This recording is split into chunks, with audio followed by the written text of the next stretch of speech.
Assalamualaikum warahmatullahi wabarakatuh. Saya Berlia Rosyania. Perkenalkan, nama saya Berlianika Swasti Pangstuti. Perkenalkan, nama saya Dewi Afrianti. Kami akan menjelaskan tentang nilai-nilai dasar dan karakteristik ekonomi syariah. Dimulai dari 3 argumentasi yang mendukung ekonomi Islam. Yang pertama ada normatif, yaitu Allah telah mengatur manusia dengan aturan yang komprehensif atau mencakup berbagai aspek. Yang kedua ada historis, yaitu dapat dilihat dari catatan sejarah tentang penerapan ekonomi Islam selama berabad-abad. Yang ketiga ada secara empirik, yaitu terdapat bukti atau peninggalan dalam pelaksanaan ekonomi Islam. Selanjutnya ada nilai-nilai dasar ekonomi syariah. Ada 5. Yang pertama, tauhid atau keimanan. Tauhid merupakan fondasi utama seluruh ajaran Islam. Dengan demikian, tauhid menjadi dasar aktivitas umat Islam dalam melakukan berbagai bidang, misalkan bidang ekonomi, bidang politik, maupun juga budaya. Aktivitas yang dilakukan ini bertujuan untuk menciptakan pola kehidupan yang sesuai dengan perintah Allah atau sesuai dengan kehendak Allah. Salah satu praktek ekonomi yang melenceng dari prinsip ini adalah bunga yang memastikan usaha harus berhasil. Dalam firman Allah, Surat Ar-Rum ayat 41 menyatakan seseorang tidak bisa memastikan berapa keuntungannya besok. Jadi, bunga yang memastikan usaha harus berhasil atau untung itu melenceng dari ajaran tauhid. Yang kedua ada adil atau keadilan. Pentingnya keadilan dalam setiap sektor, baik ekonomi, politik maupun sosial, itu sangat penting. Penegakan keadilan dalam sektor ekonomi dapat mengatasi perihal penghapusan kesenjangan pendapatan rakyat. Berdasarkan prinsip ini, pertumbuhan ekonomi Islam harus seiring dengan pemerataan tujuan ekonomi Islam yang lebih memprioritaskan pengentasan kemiskinan dan mengurangi pengangguran. Yang ketiga ada nubuah atau kenabian. Prinsip nubuah dalam ekonomi Islam merupakan landasan etis dalam ekonomi makro. Untuk itu, Allah mengutus Nabi Muhammad SAW sebagai Rasul terakhir yang bertugas untuk memberikan bimbingan dan sekaligus menjadi panutan dalam kehidupan. Berikut ada sifat-sifat yang harus dimiliki oleh manusia atau seseorang yang ingin menjalankan bisnis. Yang pertama ada sidik, yaitu jujur dalam segala hal maupun jujur dalam mengurusi keuangan atau mengurusi berbagai hal. Yang kedua ada amanah, yaitu amanah dalam pekerjaannya, amanah dalam tanggung jawabnya. Yang ketiga ada tablik, yaitu komunikatif, dapat berkomunikasi dengan baik dengan kolega-koleganya dan partner-partnernya.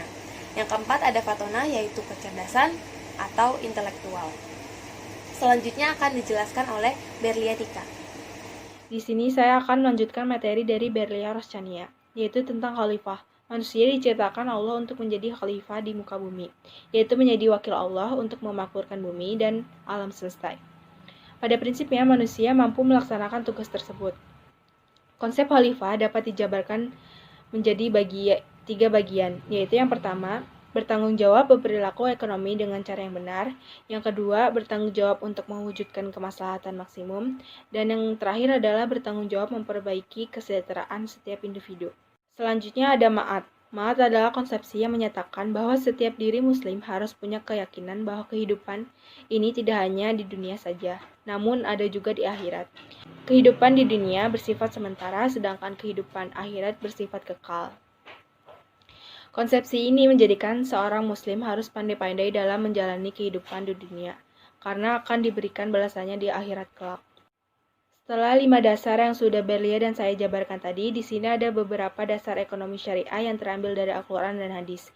Yang pertama adalah maslahah. Maslahah adalah tujuan syariah Islam dan menjadi inti utama syariah Islam itu sendiri. Maslahah merupakan esensi dari kebijakan syariah dalam merespon dinamika sosial, politik, dan ekonomi. Yang kedua, persaudaraan. Al-Quran mengajarkan persaudaraan sesama manusia termasuk dalam perekonomian. Konsep persamaan manusia menunjukkan bahwa Islam menolak pengklasifikasian manusia yang berdasarkan kelas-kelas. Yang ketiga ada kerja dan produktivitas. Dalam Islam, bekerja dinilai sebagai suatu kebaikan, dan sebaliknya kemalasan dinilai sebagai keburukan.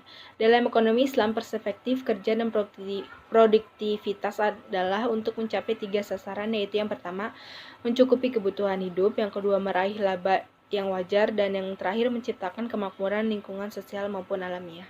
Yang keempat ada kepemilikan. Allah adalah pemilik mutlak, sedangkan manusia adalah memegang hak milik relatif, artinya manusia hanyalah sebagai penerima atau titipan yang harus mempertanggungjawabkannya kepada Allah.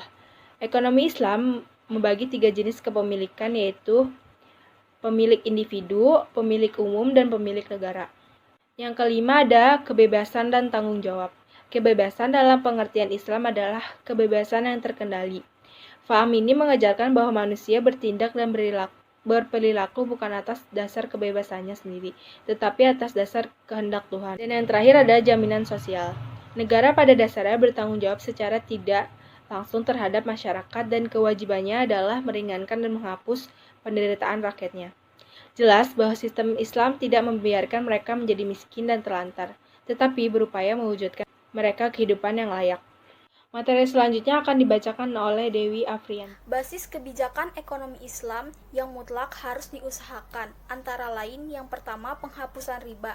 Islam telah melarang segala bentuk riba, karenanya ia harus dihapuskan dalam ekonomi Islam. Yang kedua, pelembagaan zakat. Pelembagaan zakat merupakan wujud nyata dari upaya keadilan sosial, dan zakat merupakan komitmen sosial dari ekonomi Islam. Yang ketiga, pelarangan gharar. Ajaran Islam melarang segala aktivitas ekonomi yang mengandung gharar. Yang keempat, pelarangan yang haram. Dalam Islam, segala sesuatu yang dilakukan dan dihasilkan harus halalan thayyiban, yaitu benar secara hukum dan baik dari perspektif nilai dan moralitas Islam. Selanjutnya, karakteristik ekonomi Islam. Yang pertama, kepemilikan dalam Islam. Pemilik mutlak dari seluruh alam semesta adalah Allah, sementara manusia hanya mengemban amanahnya. Allah menciptakan alam semesta bukan untuk dirinya sendiri, melainkan untuk kepentingan sarana hidup, wasilah al-hayah, bagi manusia agar tercapai kemakmuran dan kesejahteraan. Yang kedua, maslahah sebagai insentif ekonomi, konsep, dan pemahaman mengenai kepemilikan harta membawa implikasi kepada motivasi dan insentif setiap individu. Yang ketiga, musyawarah sebagai prinsip pengambilan keputusan secara umum. Pengambilan keputusan bisa dibedakan antara kutub sentralisasi dan desentralisasi. Yang keempat, pasar yang adil sebagai media koordinasi. Aspek keempat dalam sistem ekonomi Islam adalah mekanisme pemenuhan insentif. Yang kelima, pelaku ekonomi dalam Islam. Yang pertama, pasar. Yang kedua, pemerintah. Yang ketiga, masyarakat. Selanjutnya, perbedaan ekonomi Islam dan ekonomi kapitalis. Yang pertama, aspek sumber ide atau pemikiran. Dalam Islam, Allah, sedangkan dalam kapitalis manusia. Yang kedua, sumber. Dalam Islam sumbernya Al-Quran dan hadis, dan dalam kapitalis daya pikir manusia. Yang ketiga, motif. Dalam Islam motifnya ibadah, sedangkan kapitalis motifnya rasional materialisme. Yang keempat, paradigma. Dalam Islam paradigmanya syariah, sedangkan kapitalisme pasar. Kelima, tujuan. Dalam Islam tujuannya falah dan maslahat, sedangkan kapitalis tujuannya utilitarian dan individualisme. Sekian presentasi dari kami, kurang lebihnya mohon maaf. Wassalamualaikum warahmatullahi wabarakatuh.